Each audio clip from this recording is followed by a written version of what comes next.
आप सभी दीपोत्सव प्रारंभ होने जा रहा है। उसी के मध्य में एक उत्सव आता है जिसे हम छोटी दीपावली के नाम से जानते हैं, जिसे नरक चतुर्दशी भी कहा जाता है। कार्तिक मास में कृष्ण पक्ष की चतुर्दशी तिथि को नरक चतुर्दशी का पर्व मनाया जाता है। इस रूप से 14 नरक चतुर्दशी छोटी दीपावली नरक निवारण चतुर्दशी अथवा काली चौदस के नाम से भी जाना जाता है। इस दिन मृत्यु के देवता यमराज, माता काली, हनुमान जी और कृष्ण की आराधना करना बड़ा शुभ होता है। इस दिन क्योंकि चतुर्दशी होती है और उस दिन व्रत करने से, कोई साधना करने से उसका जो फल है वो कई गुना बढ़ जाता है। इस दिन सूर्योदय से पूर्व स्नान करके यम तर्पण अवश्य करना चाहिए। जैसे हम लोग पितृ तर्पण करते हैं, जैसे हम सूर्य को तर्पण करते हैं, वैसे ही नरक चतुर्दशी के दिन सुबह प्रातः काल सूर्योदय से पूर्व उठकर स्नान करके हमें यमराज के नाम से तर्पण करना चाहिए। उसको हम क्या कर सकते हैं कि अपनी अंजलि में जल लेकर 3 बार 3 अंजलि जल हमें यमराज के निमित्त अर्पण करना चाहिए और यम के नाम के ही शाम को हमें दीपदान करना चाहिए। हमें दीप अवश्य जलाना चाहिए। ऐसा करने से यमराज प्रसन्न होते हैं और जिन लोगों को अकाल मृत्यु से बचने का मन होता है उनकी कभी अकाल मृत्यु नहीं होती।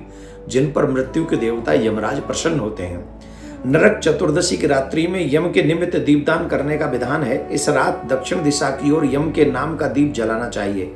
माना जाता है कि इस दिन यमराज की दीपदान करने से अकाल मृत्यु का भय दूर हो जाता है। नरक चतुर्दशी पर तिल के तेल की मालिश और भी कुछ चीजें, विशेष उपाय समझ लें आप, बहुत सुंदर है। अगर आपको पहले से पता होगा, आप ऐसे करेंगे तो आप समझिए, आप और आपका परिवार जिन भावनाओं से देवी देवताओं की हम पूजा करते हैं वो प्राप्त हो सकेंगी।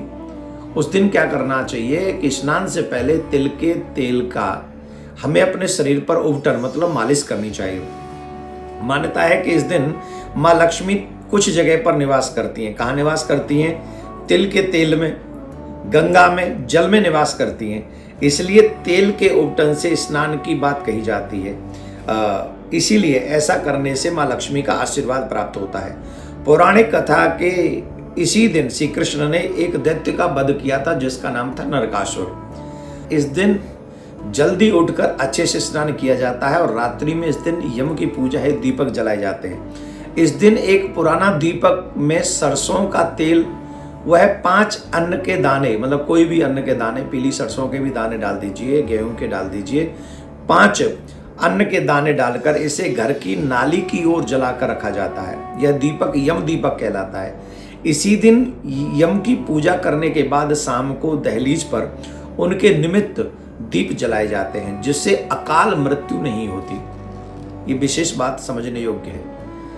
नरक चतुर्दशी के दिन जड़ समेत कुछ और उपाय समझ लें। जिनके घर में बीमारियां बहुत होती हैं, बच्चे बीमार रहते हैं या बहुत बीमार, दवाइयों का सिलसिला लगा है, इसी दिन एक काम करना है कि नरक चतुर्दशी के दिन जड़ समेत मिट्टी से निकली हुई अपामार्ग चिरचिटा की टहनियों को सिर पर घुमाएं। ऐसे क्लॉकवाइज भी घुमा दें पूरे शरीर पर या फिर सर पर घुमा दें। घुमाने की परंपरा है। कहा जाता है कि ऐसा करने से आपकी सेहत को कोई नुकसान नहीं होता, साथ ही नरक का भय दूर हो जाता है। आप चाहें तो लौकी के टुकड़े को भी सिर पर घुमा सकते हैं, अगर चिरचिटा न मिले तो, अपवर्ग न मिले तो। इस रात दक्षिण दिशा की ओर यम के नाम का दीप जलाना चाहिए। माना जाता है कि इस दिन यमराज को दीपदान करने से अकाल मृत्यु का भय समाप्त हो जाता है। हालांकि इस दीपक को जलाने के बाद इसकी निगरानी भी करनी चाहिए कि कहीं ये दीपक बुझे ना।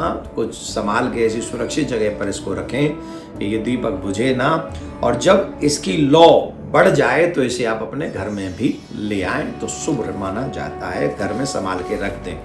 ये तो हमने बता दिया। संध्या कालीन तो यमराज के नाम का दीपक जलेगा। एक मोली पर भी, जहाँ मोली समझ गए, हमारे मोरी बोलते हैं उसे ब्रज में, जहाँ के पानी वगैरह बहता है, जाता है घर के बाहर कोई, वहाँ उसको जला सकते हैं। और एक दक्षिण दिशा में यमराज के नाम से एक चौखट पे, अपने घर की चौखट पे भी शाम को दीपदान अवश्य करें। क्या नहीं करना चाहिए नरक चतुर्दशी के दिन, इनमें विशेष बात सावधानी पूर्वक सुने। नरक चतुर्दशी के दिन दक्षिण दिशा में कभी भी गंदगी नहीं करनी चाहिए। लिया कचरा उधर ही फेंक दिया, अब कचरा उधर फेंक देंगे तो उधर ही उसी दिशा में पितर रहते हैं, उसी दिशा में यमराज भगवान रहते हैं, और उन्हीं से मांग रहे हो कि हमें अकाल मृत्यु से बचना है, वो गड़बड़ हो जाएगी ना। उसी दिशा को गंदी करोगे, उस दिशा को साफ आप करें, पर गंदगी न फैलाएं, कोई भी कचरा इत्यादि उधर न डालें, नहीं तो यमराज और पितृ दोनों ही रुष्ट हो जाएंगे। इस दिन झाड़ू को कतई गंदा न करें और न उससे पैर लगाएं। गंदा नहीं करना चाहिए, जैसे वारू वारू लगा दिया तो साफ सुफ करके अपने साफ वारू को रख दें, और उसे पैर भी नहीं लगना चाहिए। नरक चतुर्दशी के दिन अब ये तो मांस वांस तो कभी नहीं खाना चाहिए, कोई भोजन ऐसा ना करें जिसमें मांस आरो प्याज लहसुन इत्यादि भी न डालें। पूरे दीपोत्सव में मांस और लहसुन प्याज इत्यादि से बचना चाहिए, सात्विक भोजन करना चाहिए। गरिष्ठ भोजन, गरिष्ठ नहीं, जो जिसे हम लोग शुभ नहीं मानते, लहसुन प्याज हुआ, अंडा हुआ, मांस हुआ, कुछ भी ऐसा हमें पूरे दीपोत्सव में पूजा के समय जब घर में माहौल हो, वैसे तो कार्तिक मास में ही कभी नहीं ग्रहण करना चाहिए, और हम जैसों से बात करो तो जीवन में ही कभी नहीं ग्रहण करना चाहिए, पर फिर भी इन 5 दिनों में विशेषतर बचे रहें, शुद्ध भोजन करें। इस दिन तिल के तेल का दान भी भूलकर नहीं करना चाहिए, क्योंकि इसमें माँ लक्ष्मी का वास होता है। एक तरीके से अगर आपने तिल के तेल का दान कर दिया तो आपने लक्ष्मी माँ को अपने घर से विदा कर दिया, तो ये गलती से भी आप न करें।